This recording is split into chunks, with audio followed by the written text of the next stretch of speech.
the Washington County JRAC Opioid Subcommittee. Calling the meeting to order at 11:28 a.m. First issue is just a review of the minutes from the meeting of April 22nd, 2025. The meeting minutes have already been provided to the subcommittee members. Does anyone have any additions or corrections? Someone make a motion to accept the minutes as presented? So moved. I'll second it. Thank you. Minutes are approved. New business, just to review the current fund balances for the opioid funds. As of September 5th, restricted funds total of $379.33. Let's try this again. $379,033.52. I'm sorry, can you write that one more time? And unrestricted funds of $101,882,000.27. 101,882.27. Anyone have any questions about the fund totals? Okay, old business. Anybody have any other new business that we need to discuss? Okay, old business. We have two pending applications. The first application is for JRAC 8R, which is the Homestretch Foundation. This application was originally presented some time ago. We asked for a revised application, and that revised application was received on April 27, 2025. I did provide a copy of that to the members of the subcommittee. I heard back from 3 members. Terry Backherms, Myra Albertson, and myself all voted not to accept that application for disbursements. I did not hear back from Judge Medlock or Judge Halshin. So, any response to that? For historical purposes, do you have any comments or what are your feelings on it?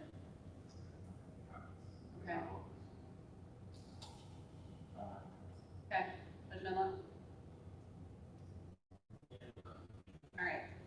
I believe the concern was that the request was for $6,000, which would be enough for a one-year placement for one child. And what we previously had discussed was that was a substantial amount of money for just one child within the community. And I believe we felt that the money would be better used to serve more community members.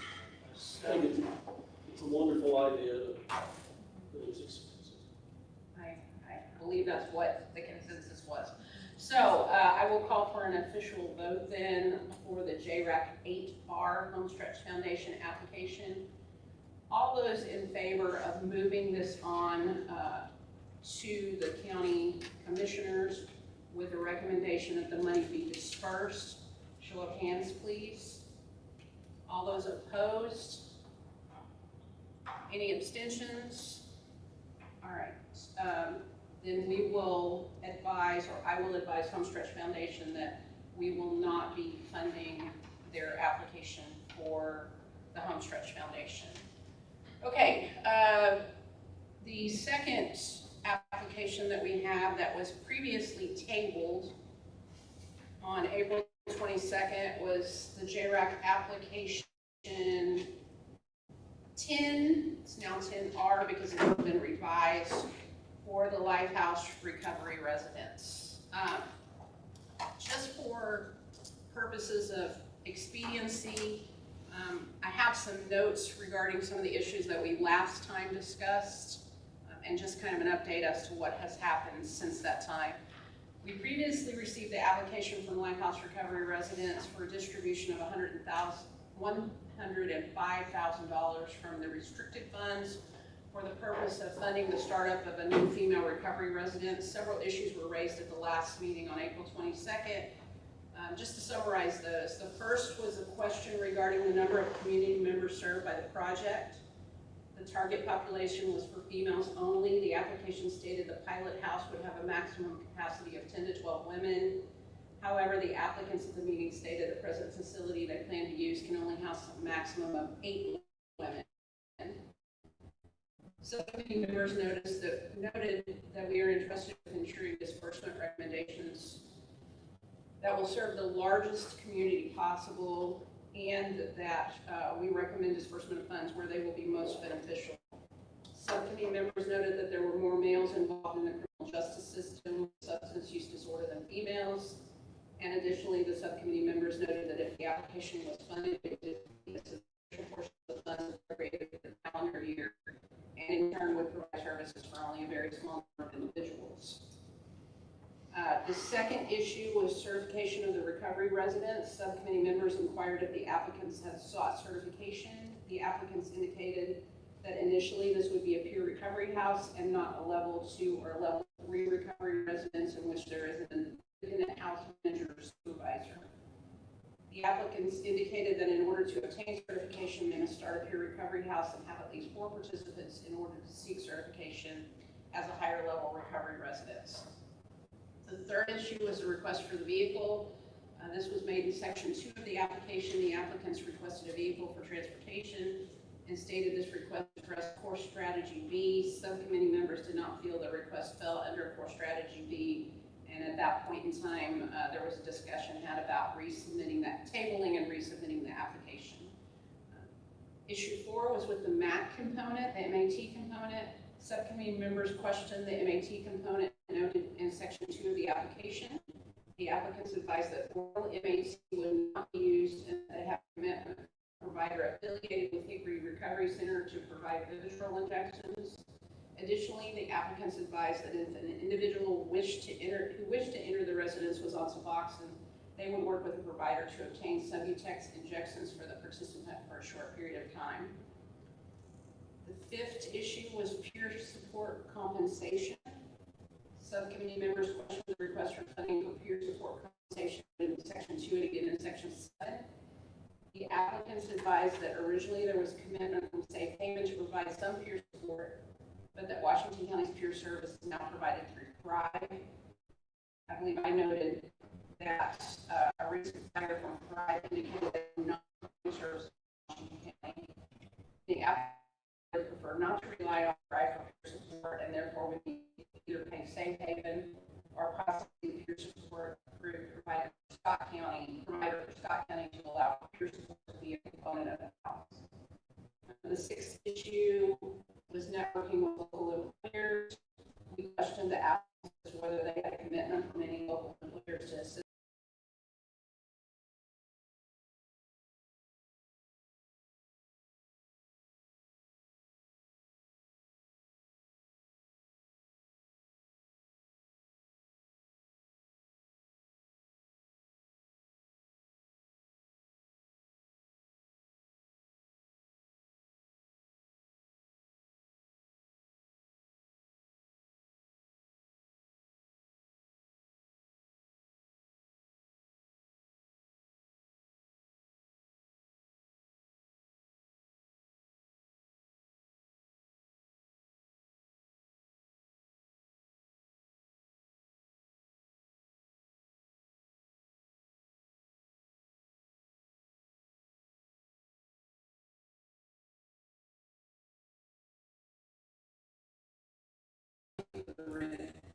And again, there was a discussion about this, and then a recommendation of the application was submitted.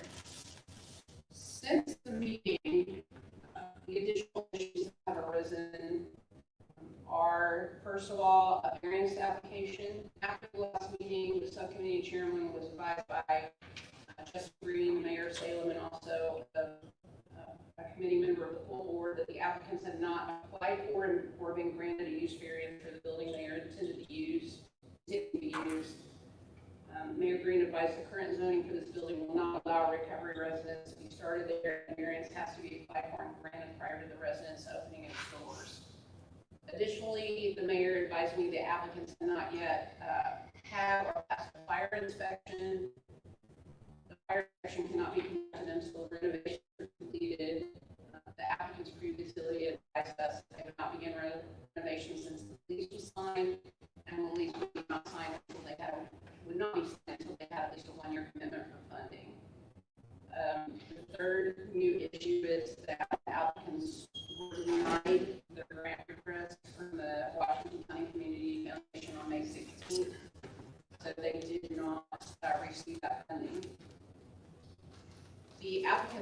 submit a revised application on May 1st.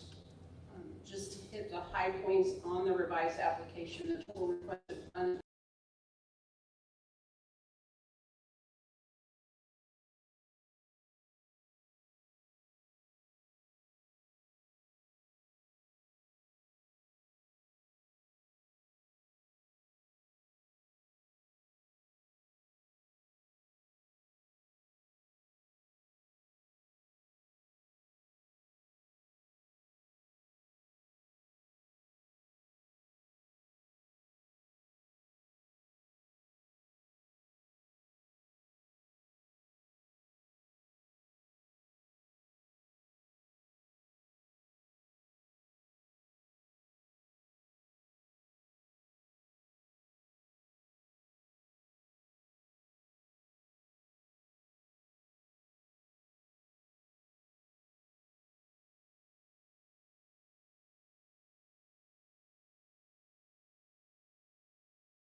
division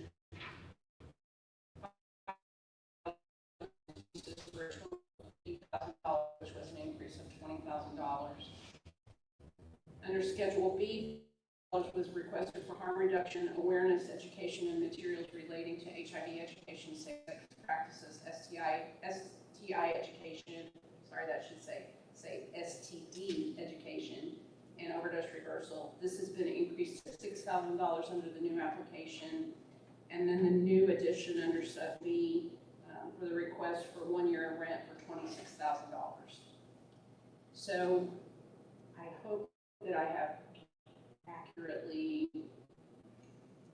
went over the high points of where we were at the end of the meeting last time and the new meeting. What is it versus this meeting?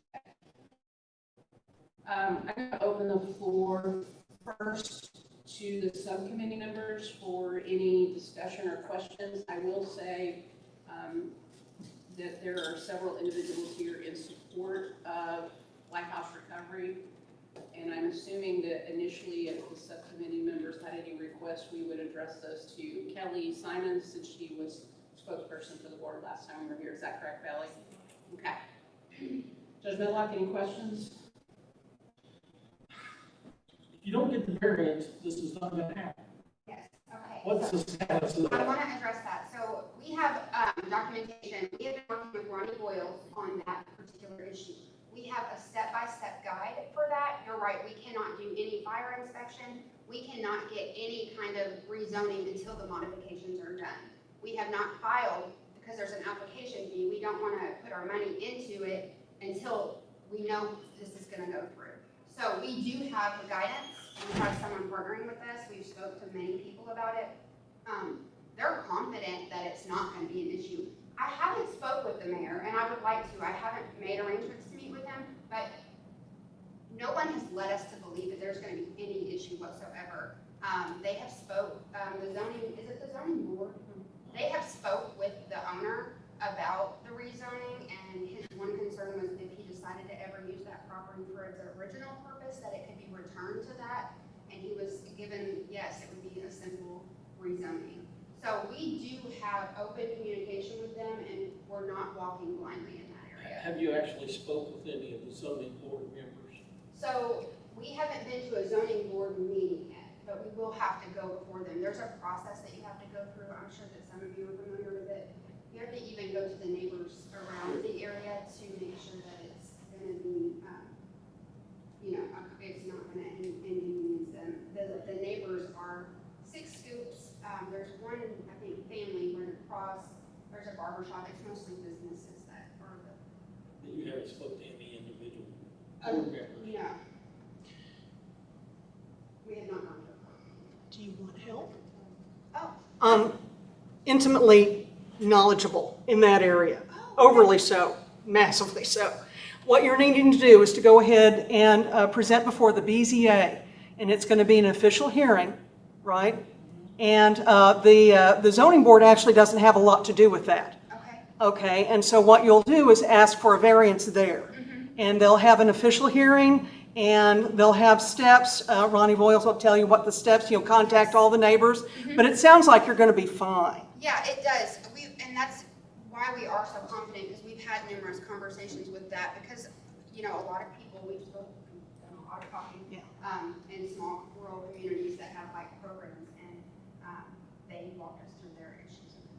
But yeah, no, you'll be fine. It's scary, but it's fine. But yeah, the BZA is what you need. Super.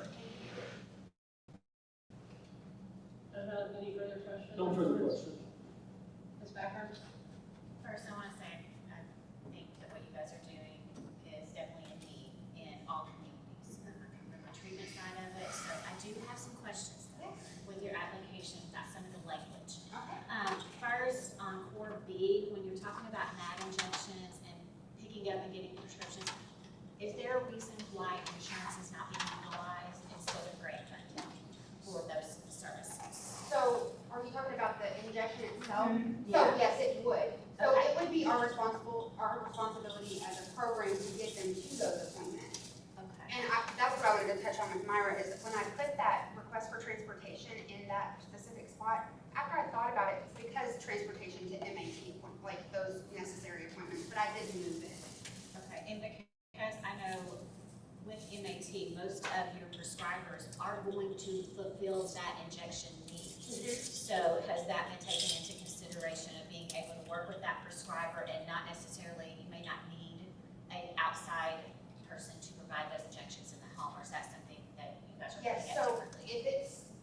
we can, actually, the Vivitrol, I would like to believe Vivitrol is something they pick up at the pharmacy. We wouldn't allow our residents to inject themselves, for multiple That's reasons. typically done. Yeah, but typically Vivitrol is something you can administer yourself.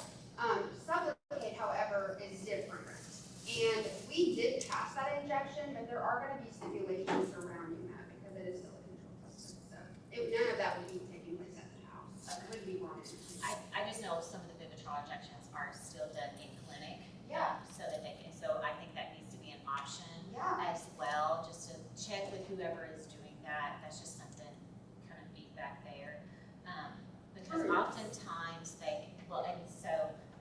oftentimes that, even if they're picking up the prescription at the pharmacy, they're taking it into a nurse at the clinic where the prescriber's at and getting that administered there. So that's something just to make sure which provider or prescriber you're working with, is aware of that, or you guys are coordinating that piece would be one of the things that I would want to make sure, because you definitely want to do best practices, and you want to remove any doubt that they're actually taking it or getting it and being monitored for side effects as well. So, the other thing is the language of an inpatient 30-day detox facility. That is really outdated language. Because detox is done inpatient, it's medically supervised. When you're looking at, when you really look at a 30-day residential treatment program. So you want to change the language of anywhere you've got the 30-day detox to residential language.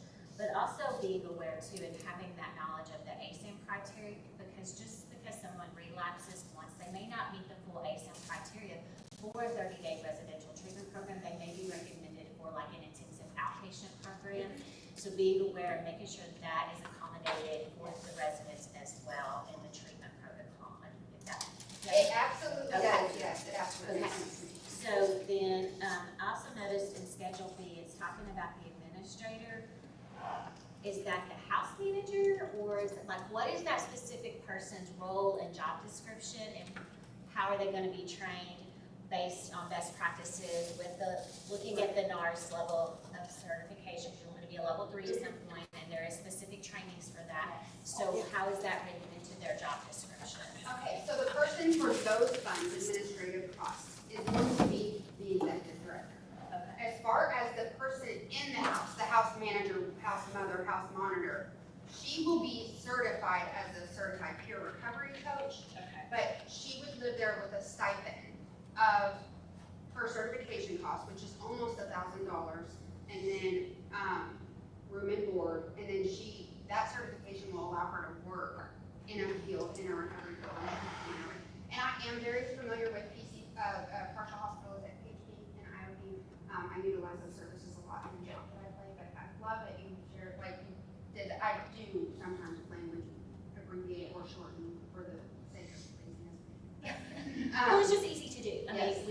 interchange and stuff. Okay, and then also kind of looking down at the certified peer recovery coaches, because you're gonna be utilizing it was like the independent recovery coaches, who is gonna be overseeing their MOUs, and then also ensuring that they're getting the supervision that they need, one, to maintain their certifications, but also to, address any triggers or concerns that they have when working with, as a peer recovery coach. Yes. So I currently work that role. I actually work in a jail, Scott County Jail, so I don't do a lot of community peer work, but I do work closely with community peers. Safe Haven, if we work with them, we would have an MOU with them, and they would oversee their supervision of their credentials because they can't work there without them. So they're already getting it. My job's the same thing. We have our weekly supervision.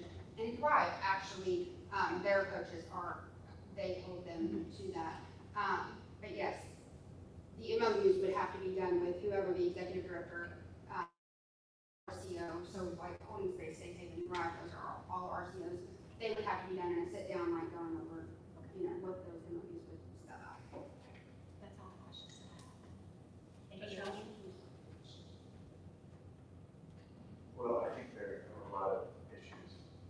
The housing one being maybe primary for you. So are you wanting us to do something now, like you're hoping to get a check quickly here, or is it? Well, we came in April and we made the revision. We are ready to move. We have our policies. It doesn't seem like that. I Okay. mean, I know you're eager, but if we're going to have issues with zoning worked out, we would be in a position to say, here's 100,000 or 150,000, whatever you ask for. I think there's a lot to do. But I will tell you that even if you did all those things, you probably still know. That doesn't mean I'll persuade everybody. I think you're well intentioned. I think you're all great people. I think this is a bigger thing than you're capable of handling. Not because there's anything wrong with you, but because our state and our systems don't treat it as seriously as they should. I think our state, the last decade or more, has encouraged well-intentioned people to get into this space and do these things, and that's just not serious enough to handle it. When I hear Terry speak, who I admire and think is and respect greatly, she's obviously vastly more expert in this than you guys are, right? And even if Terry came to me and said, I want to do something that's outstanding, I probably don't. I'm probably not on board. Even with her plugged into her organization, Western, still probably not. Because I think the approach is just has been naive. Not from me. I'm not saying that from you. I'm saying from the way our government has handled it, encouraging certifications and things like that that really aren't capable of handling the problem. So it generates, in my opinion, then a lot of false hope for people, which is sad, and it generates danger to the community because some courts rely on organizations like this to do things that they're not really qualified to do, but they're not taking into account dangerousness. It's not their role, it's our role to take into account dangerousness. So I just have a lot of problems. It's not necessarily aimed at you. I think there needs to be a national revamping of how we approach all these things. So I probably always know. But I think especially there's a lot for you to look at before you have a credible case to make. What I would like to see, Terry said we need this in every community. I hesitate to disagree with her. But, what we need in every community is a jail that can hold a lot of people, and then a separate building that can administer high-level psychiatric supervised treatment, that a mother or father who has a son or daughter who's addicted would feel comfortable putting their child in. We don't have that. We don't have any systems in our state even looking at doing that. Judge Medlock and I are leaving today or tomorrow morning for a conference from the Supreme Court's talking about all this mental health stuff, and when they first brought it up, Judge Medlock said, are you building facilities? Because if you're not building facilities, I'm not interested. And he's right, and they're not building facilities. They're encouraging stuff like this, they're encouraging outpatient things. It just is not going to get the job done.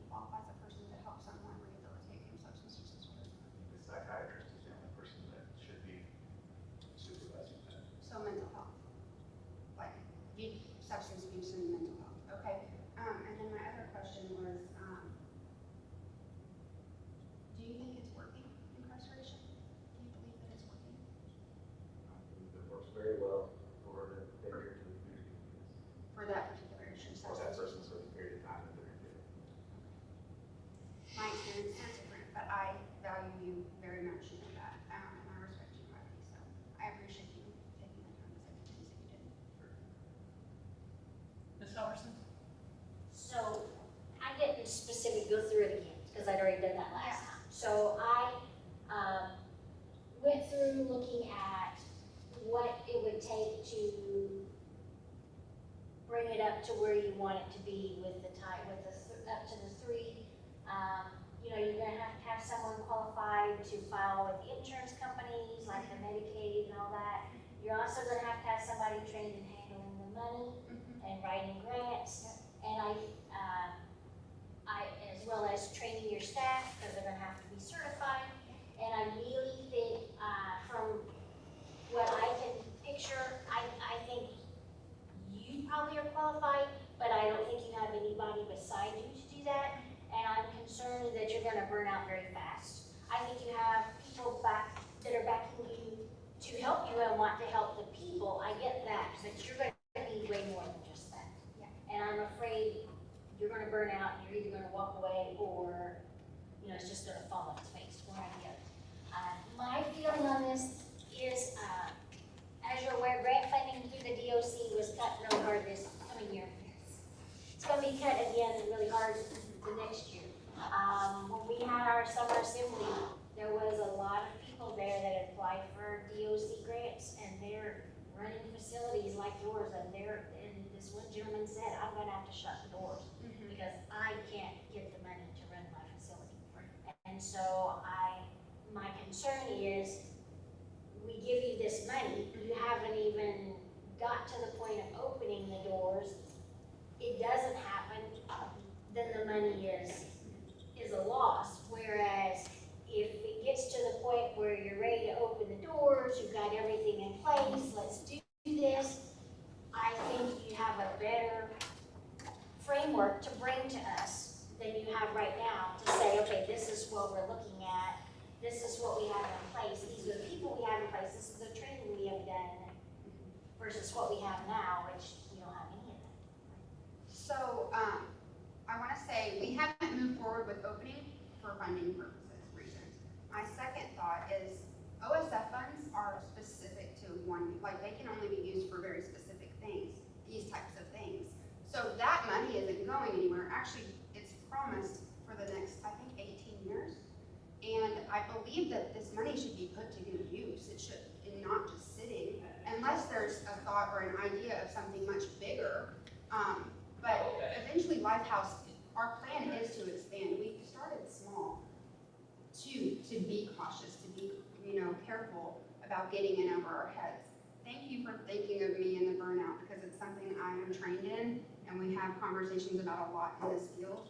I do also have a lot of other people on this team that are credentialed or they have degrees in social work, and I know that social work is an area that some criminal justice people don't feel is appropriate for this particular issue, but we do have a very large team of people that are qualified in a lot of different ways. Certifications, anybody who's like mentoring or peer coaching will be certified. But yeah, I do believe that we have the necessary support, and I think more support has come even since the last time we met. When we met, I was asked that we could show that we could raise our own funding, and in the AV period, we raised $10,000, which isn't a lot of money, but it's a lot in a short amount of time. We are very proactive, we're very motivated, and the team is just growing bigger and bigger. We actually have to have another big meeting at the end of this month because there's so many people that have come on board since. We have lots of letters of support and a lot of, and some commitments if we receive funding at any level from OSF, that they will also contribute, so. My input in this is just that the subcommittee has to be very careful in the precedents it sets in recommending funding. All of us here have been involved in the criminal justice system for an extended period of time, and we've seen recovered residences come to Washington County and in other counties, and specifically within Washington County have had bad experiences. So if we're going to fund a recovery residence, we want to make sure it's something that's going to be sustained for an extended period of time. Because if we fund something and it's not sustained and it implodes, then that sets a horrible precedent for any future recovery residents that might come in and ask for funding. So that is one of my major concerns. I will also say that I am not a fan of level 1 recovery residences. So I want to see this get up and running and certified as soon as possible. You provided us with, or provided me, and I provided it on to everyone else, with the basic requirements for certification. And the second one of those is zoning documentation, the third one is fire inspection, the next one is general liability insurance. And I understand that you have the intent to do all of those things, but they're not in place right now. And you're asking for funding right now. One of the things that I looked at in reviewing this, and it's somewhat dated, but the Division of Mental Health and Addiction has an actual recovery residence housing manual, which I'm sure you've looked at, and it specifically says right at the beginning, it is strongly recommended that you open your doors with a reserve large enough to generate for no less than 2 years. It's very important to consider the recommendation that funding be developed and secured for at least 2 years. That's just not where you guys are right now. I want to say yes, I want to support the project, but my problem is it's like an Ouroboros, which is a snake eating its tail. You need to do this to get here, to get here, to get here, to get here, and back around again. And you all want us to fund A, B, and C, or you want us to fund C, D, and E, but you haven't done A and B yet. And in my mind, until you have a lease, until you have your variance, until you have your fire inspection, until you have your insurance, I'm just not, me personally, I'm not at the position where I'm gonna approve funding. That's where I am, but it's for the whole board. So does anyone else have any comments now that all is up?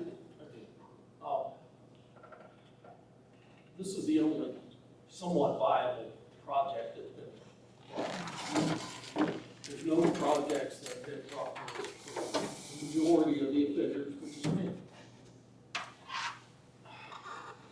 And I agree with Judge Hauser. The state's not gonna do anything. I saw Justice Goff at the last conference, and he said, yeah, I know, you told me so. And I did.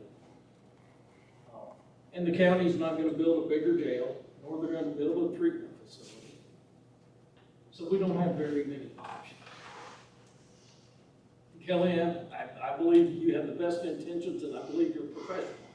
And I am also concerned with continuity. You get burnt out, you leave, who's gonna take over? I know you believe in your team and trust in your team. But it's scary. It is, To I commit that much agree. money. I agree that it's a lot of money. I also agree that, it is scary. I believe that not only am I constantly being equipped, and training a lot to be even more prepared for the future. I mean, at the end of 26, I will have a master's degree. I've pursued an education in my 6 years of sobriety.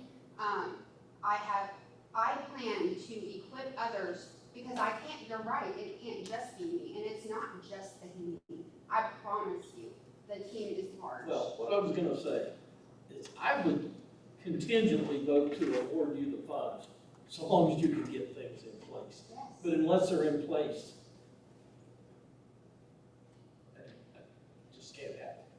And we had a conversation prior to if less funds made you feel more secure. I don't know how that looks, and it's a conversation that could be had, but if we didn't use the funds, they would have to be returned to you. So if that gives you any sense of security at all. Well, I don't mind giving as much, Yes. as much as we have. But has anyone So long as requested- it's gonna continue and it's gonna be run in a professional Yes. manner, and violations, they come back to jail. If immediately. And that's why we want to partner with the criminal justice system. I see how it works. I know without that, it's not effective. And so I work with judges, prosecutors, attorneys all the time, and holding them accountable is what Yeah, works. we've seen too many But of the these transfer facilities make plenty of excuses for them, and they just, Yeah. they spiral out. No, that's not us. We're not naive, or our approach is not just gentle. We really have strong standards and values, and we plan to uphold them. I believe you. But we value the criminal justice system because it is effective in a way, but rehabilitation is the answer. It really is for this issue that we have. And I promise you, every person that I had a guy that we worked with, he went to prison, and he called us 30 minutes after coming out of prison, IDOC, and we had to get him immediately on Suboxone. He was detoxing. There are more drugs in our prisons than there is on these streets, and it is a horrible environment, so who's not going to want to participate in using substances? It's not effective in my experience. Going back to what you said about checking the boxes, we have to check the boxes to make sure we're doing it based on how the state also looks at the certifications.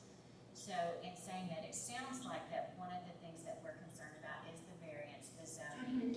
So if you were to go ahead and apply for that, and then the contingency of looking at what you would need to get started, if it's not the full amount, coming up with what are the kind of levels, so that as you're going through the process, we continually look at awarding different levels through that process. Is that a possibility? I don't know, so I'm throwing that out there as, could we look at that? But first, I think you've got to get the boxes checked for the zoning. I think that's where some of our discomfort is, because we have to follow those processes and procedures. As much as I want to support, and I think it's needed, that's where Judge House and I, we have differed on this for a while, but total respect.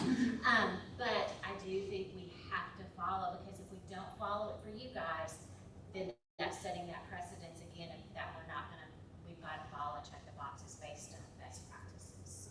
So it sounds like that's the next step that you guys really need to get that. I think what we have done in the past with applications is where people have wanted to revise an application, we've allowed them to revise it.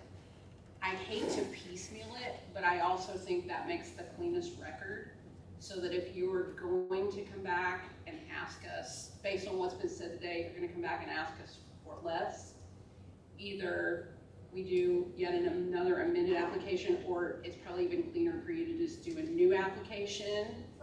That's so much work, you guys. I know it is, and I apologize for that, but the thing is, if you can just pick out maybe 2 things that you want, or 3 things that you want us to fund, I think that's gonna make everyone feel more comfortable, except for Judge Houchin, who's already told you what his predisposition is. I appreciate his honesty. Myra, what's your thoughts on the application process? What do you think makes a cleaner record? I think I agree with it, Terry. Maybe bring it back with steps in it, and that way we could say, okay, yes, we're willing to go at this point. At this point, that is just way too early. I am not willing to put a vote on it, because it's not even close to being ready to say that that's actually what's going to be in that building Sunday. So they told us it was 2 weeks, so we were given a 2-week, it would take us 2 weeks to have it rezoned. That's what. Well, okay, so I went into Jeannie's office just probably early August to ask, we thought about going ahead and applying for the rezoning. And she knows our situation and the funds that were requested. She thought it was best to wait, because if they rezone it,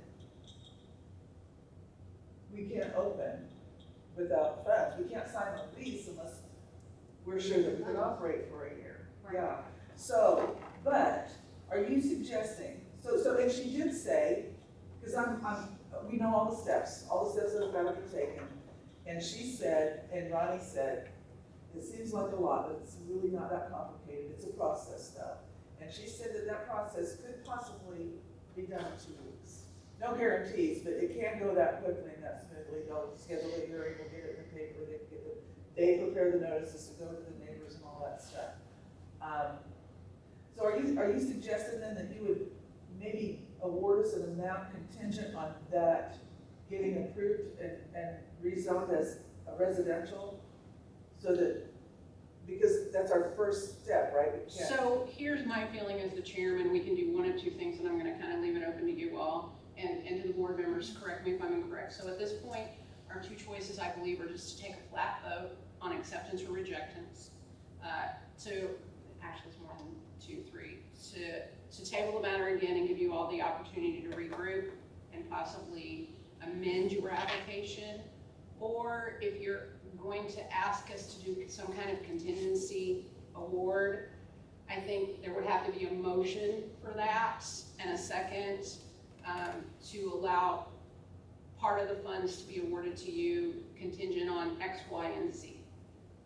So does anybody else feel like there's another alternative at this point? So we're talking about a vote today, tabling totally today, or if a board member wanted to make a motion for contingency award, then we would take a vote on that.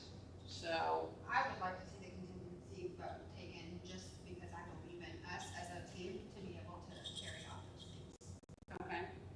Is one of the board members willing to, I would prefer that. willing to set that out and set what the requirements are for the contingency? Are we to the point where the subcommittee feels comfortable in doing that, or do we need to draft a written motion that sets forth all of the contingency plan?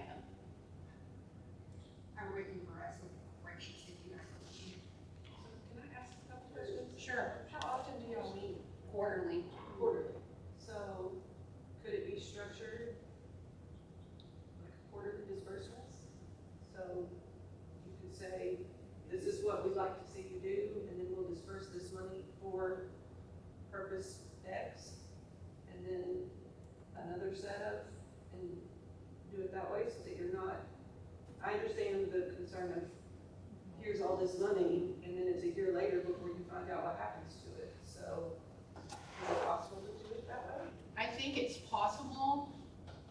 I think what we would probably need to do today is take a vote on whether we want to do a contingency award, and then we would probably have to come back for a special session and give us the opportunity to lay out what all the contingencies are and how much we're willing to award at each step.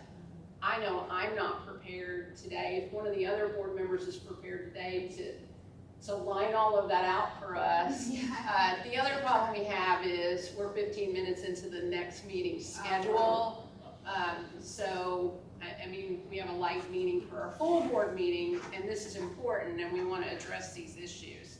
So at this point in time, what I'm going to ask the board members is, will someone make a motion as to how you would like to proceed at this point in time with this application? I would make a motion for us to look at a contingency disbursement with certain phases where they would have to achieve to be able to be awarded, at least for the first year of the application, of first year. Is that reasonable? Yeah, I think that's totally fair, yeah. Judge Medlock?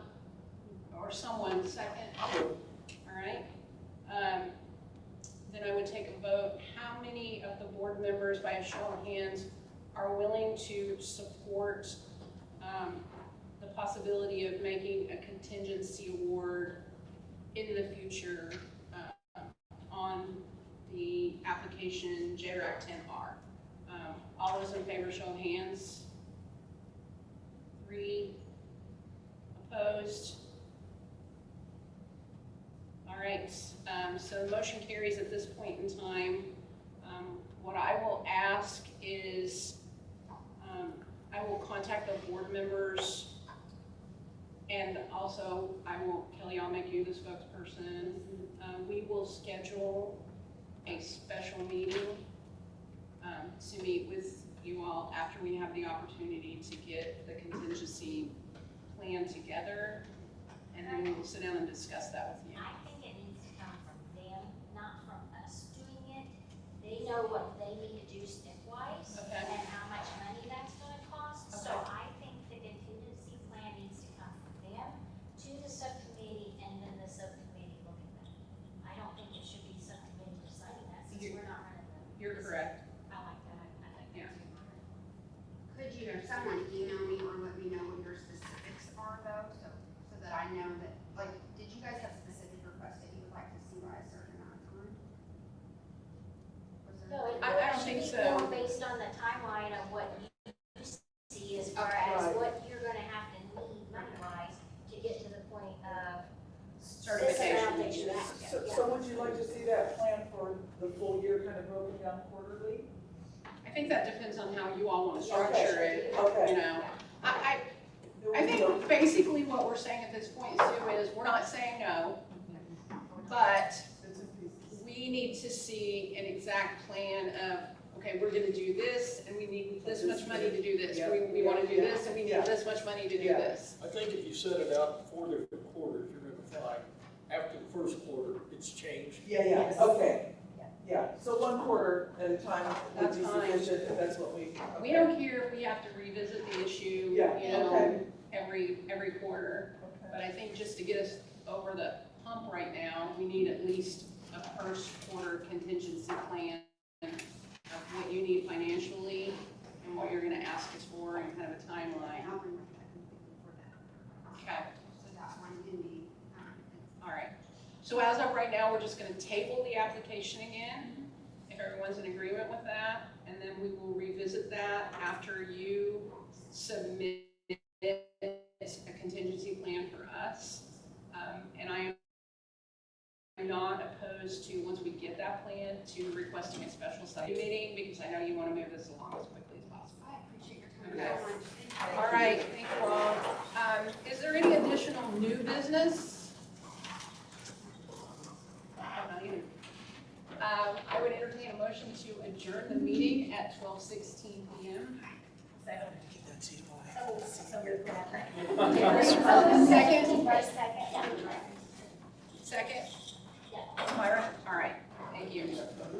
For the other full board members, thank you for hanging there with us because we ran over. Thank you. And I'm just gonna go ahead and start straight into the full board meeting. I did want to, before we get started, I had alerted, all the committee members to the fact that we would be live streaming today. I did wanna let you all know, Ms. Rita's here, she's recording, not for the official live stream. Our tech savvy Bill Bradford attempted to get us up and going for live streaming in this room today. Unfortunately, the microphone was broken. So what we're doing is we're just doing an audio recording, which will be transmitted and downloaded on the Washington County website. And then next time when we come in, we will be doing full live streaming. Let me get organized here. 1 minute, I'm sorry, I don't want to hold anybody up. If anybody wants to go ahead and eat, please go ahead and get your food. It's not going to disturb what we're doing here. All right.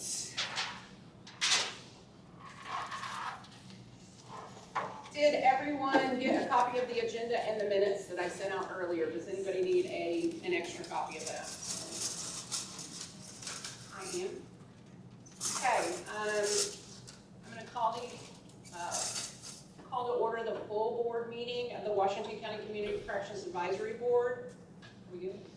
And the Washington County Justice Reinvestment Council Advisory Board at 12:19 p.m.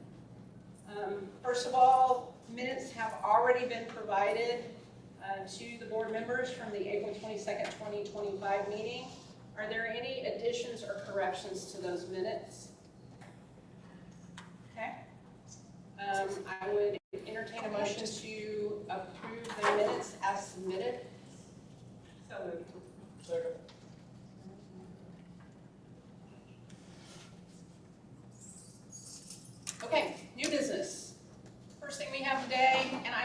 apologize, I left this off the agenda, so I'm gonna add it.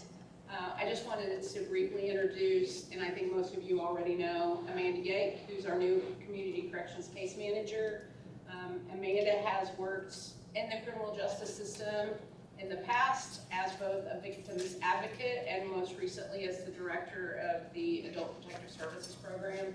So we're happy to have her. She has a lot of experience. She's already up and running and getting her certifications, so she's a great asset and we're lucky to have her. If you all haven't met her, please stop by and just say hi when we get finished with the meeting. I know she doesn't know Luke, and I know she doesn't know Mayor Green.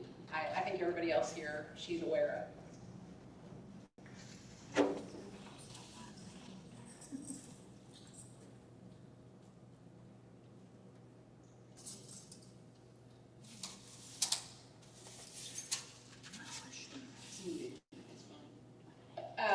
Next on the agenda is general reports, and these were already provided to the board members. The first report is the 2024 fiscal year audit report for community corrections. We passed our audit. That's basically what the letter says that you received. Also, the 2024 fiscal year audit for Veterans Court, again, we passed our audit. So there's no need to vote on those. That's just for information more than anything. I would say thank you to Community Corrections Director Myra Albertson, who was in tireless hours writing these grants and working on the audits and making sure all the financial stuff is right in community corrections. If she wasn't here, I would probably pull my hair out and have absolutely no idea what I would be doing. The next is the JRAC Electronic Monitoring Quarter 2 report for 2025. Did anybody have any questions about that report? Again, that's just more for information purposes than anything. We're required by the state to submit a quarterly report on our electronic monitoring, so I was just trying to make sure everybody's got a copy of those.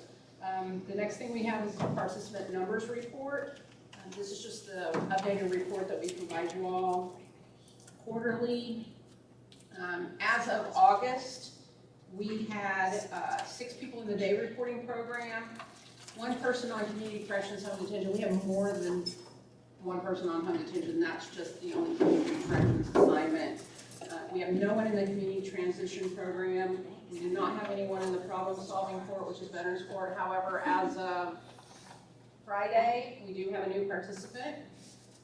And for jail services, we had 58 inmates participating in jail services in August, men, and 60 women participating in jail services.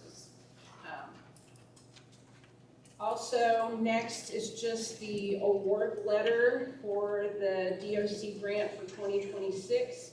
Community Corrections was awarded $120,300 from the Department of Correction.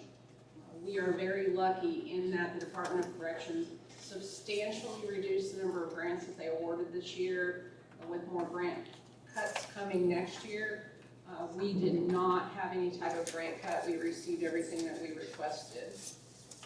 Also, just so you are aware, in this year, we returned back to the Department of Corrections $38,292 from 2024's budget that we did not use. The Veterans Court grant, at the time I did the agenda, I did not have the written award notification letter. I now have that. We requested $14,000 from the Indiana Office of Court Services for the Veterans Court. We were awarded $9,500. The portion of the request that they cut was training expenses. So we are awarded $9,500 for next year for operating costs for Veterans Court. Any questions about any of those reports or any comments? Okay, next section is financial reports, and these are the items that we do need to vote on.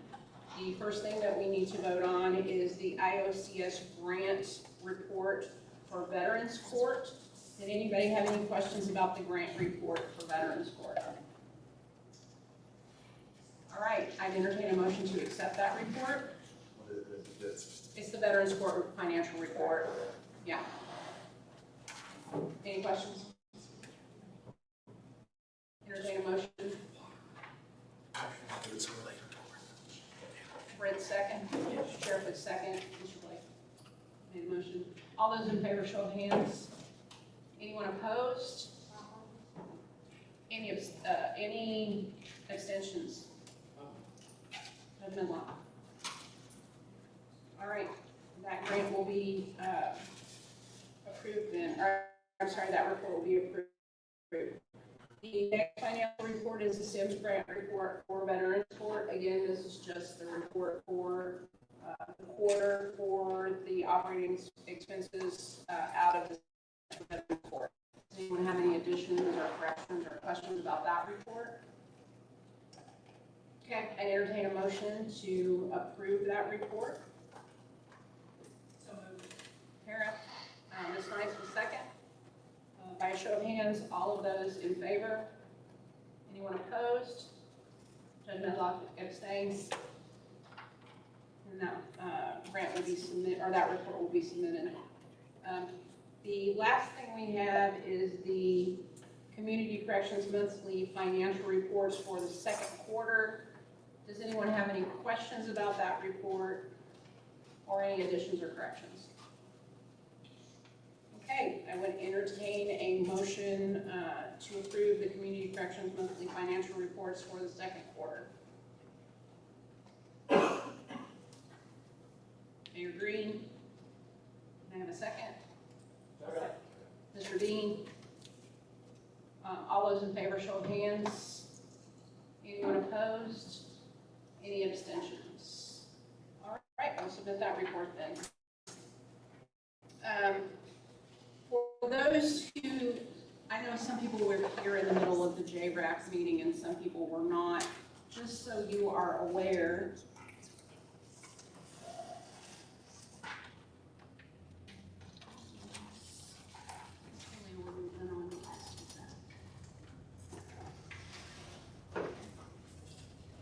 As of September 5th, in the restricted funds for the opioid settlement, there was $379,033.52, and unrestricted funds of $101,000, $101,882.27 in unrestricted funds. Just to bring you up, we had 2 pending applications with the subcommittee considered today. The first was a request from CAST, and this out of unrestricted money, and the subcommittee voted not to, I'm sorry, I apologize. Homestretch, I apologize, Homestretch. The committee voted not to recommend that for disbursement. We also had a pending application we discussed from Lighthouse Recovery, and I think everybody was here pretty much heard that at this point in time, that request for them to do some additional work. Since our last meeting, we did approve a $50,000 award out of unrestricted to CAST for 2 purposes, 2 testing purposes. Does anybody have any questions about the status of JRAC Opioid Subcommittee or any community comments? Okay. Is there any additional new business? Any additional business?